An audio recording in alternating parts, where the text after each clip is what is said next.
अखिल भूमंडलीय सर्व शिरोमणि मुनि समाज के संस्थापक आदि मुनीश्वर योगेश्वर सद्गुरुदेव शिव मुनि महाराज की जय।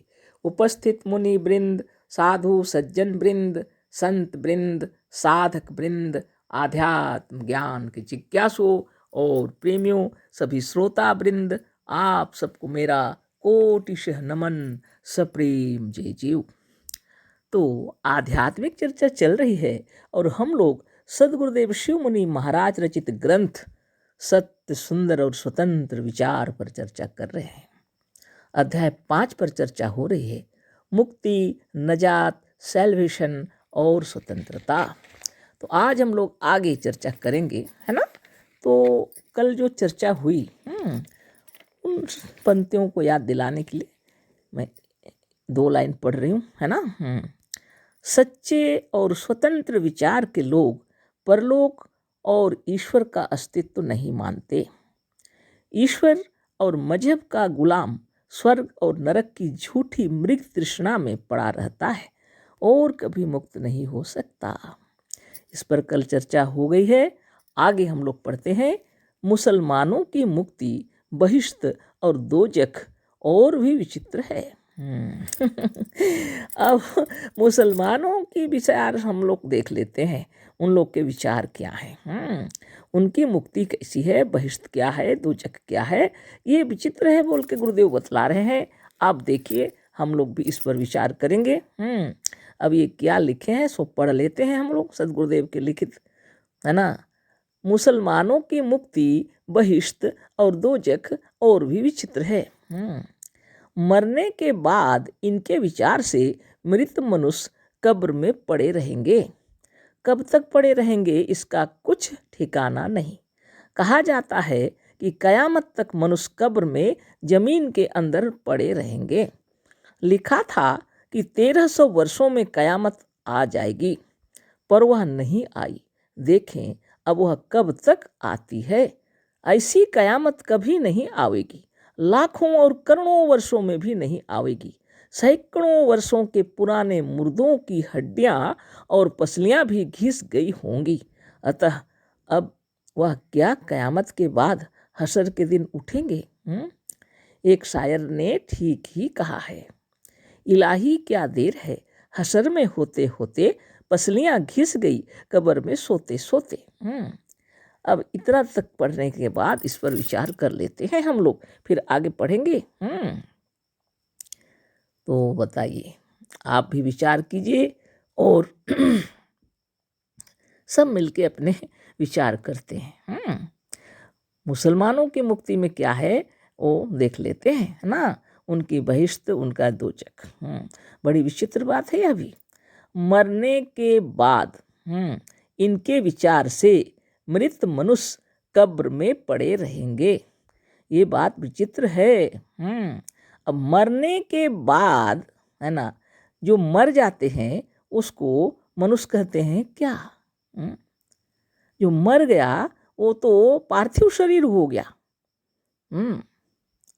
वो मुर्दा हो गया, उसमें प्राण नहीं है, वह मर गया है, उसको मनुष्य नहीं कहते वास्तव में। लेकिन मरने के बाद इनके विचार से मृत मनुष्य, इसको मृत मनुष्य लिखा हुआ है, कब्र में पड़े रहेंगे। ये मृत मनुष्य जो हैं कब्र में पड़े रहेंगे। मनुष्य को मृत नहीं कहते। मनुष्य मतलब जिंदा, मृत मतलब मुर्दा, जिसमें प्राण नहीं है वह मुर्दा हो गया, वह शरीर कब्र में पड़ा रहेगा, वो अलग बात है। लेकिन यह तो विचित्र बात तो है ही कि मृत मनुष्य कब्र में पड़े रहेंगे। मरने के बाद इनके विचार से मृत मनुष्य कब्र में पड़े रहेंगे, और कब तक पड़े रहेंगे इसका कुछ ठिकाना नहीं। कब्र में पड़े रहेंगे और कब तक पड़े रहेंगे इसका कुछ ठिकाना भी नहीं है। पहली बात तो यह मृत मनुष्य नहीं है, यह मुर्दा है। लाश भी इसको बोला जाता है, पार्थिव शरीर भी बोलते हैं। यह शरीर कब्र में पड़ा रहे तो कोई फर्क नहीं, उससे कोई फर्क नहीं। लेकिन यह मृत मनुष्य की बात कह गए, यह बड़ा विचित्र है ही। और कब तक पड़े रहेंगे इसका कुछ ठिकाना नहीं। कहा जाता है कि कयामत, एक तो आता है कयामत, है ना, कयामत तक मनुष्य कब्र में जमीन के अंदर पड़े रहेंगे। बड़ी मुश्किल। अब जिंदा व्यक्ति को भी अगर कब्र में डाल दिया जाए तो मर ही जाएगा। और ये तो मरे हुए को ही कब्र में डाले हुए हैं, और इनके विचार हैं कि कयामत के आने तक ये कब्र में पड़े रहेंगे। कब तक पड़े रहेंगे इसका कोई कुछ ठिकाना नहीं। कहा जाता है कि कयामत तक मनुष्य कब्र में जमीन के अंदर पड़े रहेंगे। अब लिखा था कि 1300 वर्षों में कयामत आ जाएगी, तो कयामत का दिन 1300 वर्षों में आती है बोल के लिखा था, पर वह नहीं आई। 1300 वर्ष बीत गए लेकिन कयामत नहीं आई, सदगुरुदेव ने लिखा है। देखें अब कब तक आती है, तो आगे देखना है कब तक ये कयामत का दिन आने वाला है। कयामत कब आती है ना। ऐसी कयामत कभी नहीं आएगी, सदगुरुदेव कह रहे हैं ऐसी कयामत कभी नहीं आएगी, लाखों और करोड़ों वर्षों में भी नहीं आएगी। 1300 वर्ष की कौन कहे, सदगुरु कहते हैं ऐसी कयामत कभी नहीं आएगी, लाखों और करोड़ों वर्षों में भी नहीं आएगी। तो आप अपना विचार, हमने तो ऐसा ही देखा, सदगुरुदेव लिखे हैं और अभी तक तो नहीं आए। 1300 वर्ष बीत गया लेकिन नहीं हुआ, कयामत का दिन आया ही नहीं। और गुरुदेव कहते हैं कयामत कभी नहीं आएगी, लाखों और करोड़ों वर्षों में भी नहीं आएगी। ये सिर्फ कल्पना है, मनुष्य सोच रहा है ना। सैकड़ों वर्षों के पुराने मुर्दों की हड्डियां और पसलियां घिस गई होंगी। 100 वर्ष की बात हो रही है, इतने में तो हड्डियां पसलियां सब घिस गई होंगी। अतः अब वह कयामत के बाद हशर के दिन उठेंगे। विचित्र बात नहीं है, जब कयामत के दिन हशर के दिन उठेंगे, पूरा शरीर सहित उठेंगे वो। एक शायर ने ठीक ही कहा है, इलाही क्या देर है हशर में होते होते, पसलियां घिस गई कब्र में सोते सोते। हे ईश्वर, हे भगवान, है ना। इलाही मन ईश्वर होता है। हशर माने कब्र में मृत शरीर हम बोल रहे हैं, मृत मनुष्य बोलो। अद्भुत। ये वहाँ सोए हुए हैं, 1300 वर्षों की इंतजार कर रहे हैं। 1300 वर्षों के बाद सशरीर फिर से आ जाएंगे। और पसलियां तो घिस जाएंगी इतने दिनों में, कब्र में सोते सोते हरी हड्डी पसली सब घिस जाएगा, समाप्त हो जाएगा बोल के एक जन लिखे हैं, कोई शायर। इन करोड़ों नहीं असंख्य मुर्दों का करोड़ों वर्षों के बाद जमीन से फिर समूचा निकल आना अलिफ लैला के किस्से से भी अधिक झूठा है। आपको और हमको लग रहा सदगुरु की किताब पढ़ रहे हैं तो, लेकिन इस विषय में कोई भी चर्चा नहीं करते, क्योंकि मजहब की पट्टी लगी हुई है आंखों में भी और हृदय में भी। खुद विचार कर लीजिए। पढ़े लिखे बड़े बड़े ज्ञानी लोग भी इस विषय में सोचते नहीं हैं, क्योंकि उनकी किताबों में लिखा हुआ है, जिनको खुदा ने स्वयं लिखा है, तो कैसे सोचेंगे।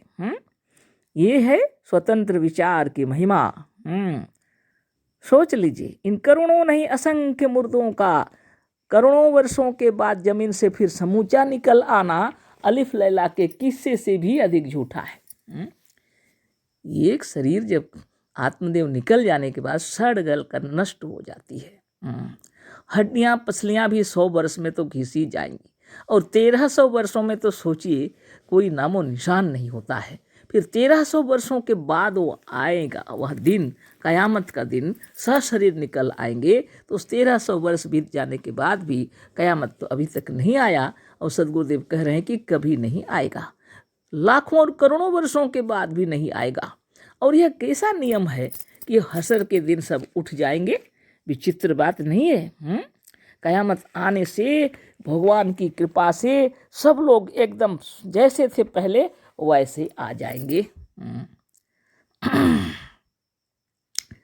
बहुत विचित्र बात है कि नहीं है? यही बात यदि किसी दूसरी किताब में लिखी होती तो आजकल के विद्वान उसे छूते तक नहीं, पर मजहब झूठी बातों का एक भंडार है।